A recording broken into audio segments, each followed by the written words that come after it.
ପିଲାମାନେ ଏହା ହେଉଛି ତୁମର ସमेଟିଭ୍ ଆସେସମେଣ୍ଟ 1 ଅର୍ଥାତ୍ ତୁମର ଅର୍ଦ୍ଧବାର୍ଷିକ ପରୀକ୍ଷାର ସମ୍ପୂର୍ଣ୍ଣ ପ୍ରକୃତ ପ୍ରଶ୍ନପତ୍ର। ଠିକ୍ ଅଛି, ଏହା ହେଉଛି ପଞ୍ଚମ ଶ୍ରେଣୀର ଚିତ୍ରାଙ୍କନ ବିଷୟ। ସମୟ ହେଉଛି 2 ଘଣ୍ଟା। ଠିକ୍ ଅଛି, ସର୍ବପ୍ରଥମେ ଏଇଠି ଲେଖିବ ତୁମର ନାମ, ଏଇଠି ତୁମର ନାମ ଲେଖିବ, ତାପରେ ଲେଖିବ ପରୀକ୍ଷାର୍ଥୀଙ୍କ ରୋଲ୍ ନମ୍ବର ଅର୍ଥାତ୍ ତୁମର ରୋଲ୍ ନମ୍ବର ଏଇଠି ଲେଖିବ। ତାପରେ ଅଛି ଏଇଠି ଲେଖିବ ତୁମର ବିଦ୍ୟାଳୟର ନାମ, ତୁମ ବିଦ୍ୟାଳୟର ନାମ ଏଇଠି ଲେଖିବ। ତାପରେ ଏଇଠି ଲେଖିବ ତୁମର ତାରିଖ ଅର୍ଥାତ୍ ଯେଉଁ ଦିନ ଏଇ ପରୀକ୍ଷା ଦେବ ସେହି ଦିନର ତାରିଖ ଏଇଠି ଲେଖିବ। ତାପରେ ଏଇଠି ତୁମର କାମ କିଛି ନାହିଁ, ଏଇଠି ତୁମେ କିଛି ଲେଖିବ ନାହିଁ, ତୁମର ଶିକ୍ଷକ ଏଇଠି ଲେଖିବେ। ତାପରେ ଏଇଠି ତୁମର ଶିକ୍ଷକ ଦସ୍ତଖତ ଦେବେ।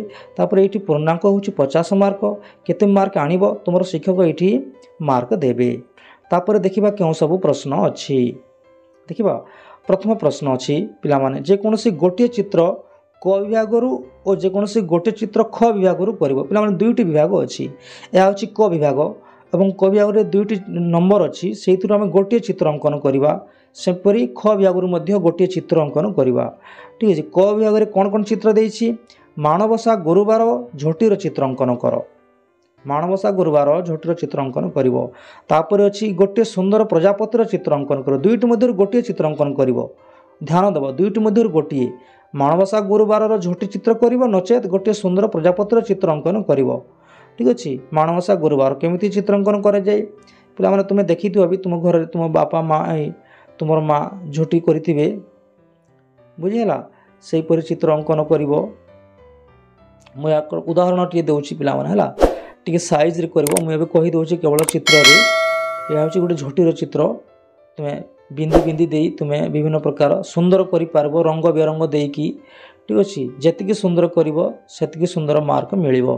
ଠିକ୍ ଅଛି, ତାପରେ ଅଛି ଏକ ପ୍ରଜାପତି କିମ୍ବା ପ୍ରଜାପତି ଗୋଟେ ଝୋଟି କରିବ, ନଚେତ୍ ଗୋଟେ ପ୍ରଜାପତି ଗୋଟେ କାଟିବ ଏଇଠି, ବୁଝିହେଲା? ଗୋଟେ ପ୍ରଜାପତିର ଚିତ୍ରଟି କାଟିବ ଏଇଠି।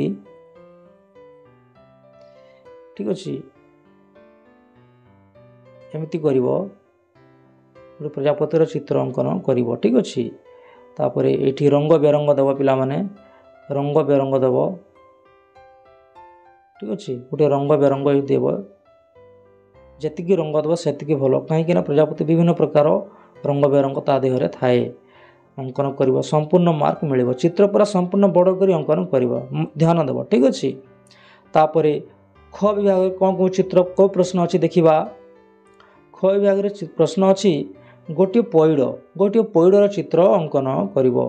ଠିକ୍ ଅଛି, ଗୋଟିଏ ପଇଡ଼ର ଚିତ୍ର ଅଙ୍କନ କରିବ ଆଉ ତାହାକୁ ରଙ୍ଗ ଦେବ।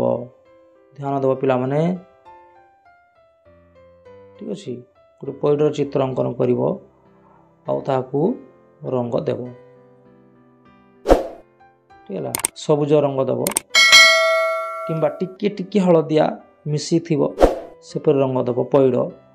କିମ୍ବା ଯେକୌଣସି ଗୋଟେ ପଇଡ଼ କରିବ, ନଚେତ୍ ଗୋଟିଏ ପାଚିଲା ଆମ୍ବ, ଗୋଟିଏ ଆମ୍ବକୁ ଅଙ୍କନ କରିବ ଏବଂ ତାହାକୁ ହଳଦିଆ ରଙ୍ଗ ଦେଲେ ସେ ପାଚିଲା ଭଳିଆ ଦେଖାଯିବ। ଠିକ୍ ଅଛି, ଗୋଟେ ଆମ୍ବ ଏମିତି ଅଙ୍କନ କରିବ। ଠିକ୍ ଅଛି, ଗୋଟେ ଆମ୍ବ ଅଙ୍କନ କରିବ, ପତ୍ର ଦୁଇଟା ବି ଏମିତି କାଟି ଦେଇଥିବ, ସୁନ୍ଦର ଦେଖାଯିବ। ଠିକ୍ ଅଛି, ପତ୍ରରେ ସବୁଜ ରଙ୍ଗ ଦେବ ଏବଂ ଆମ୍ବରେ ହଳଦିଆ ରଙ୍ଗ ଦେବ, ସେ ପାଚିଲା ଭଳିଆ ଦେଖାଯିବ। ଠିକ୍ ଅଛି, ମନେ ରଖ ଚିତ୍ରଟି ସମ୍ପୂର୍ଣ୍ଣ ବଡ଼ କରି ଅଙ୍କନ କରିଥିବ।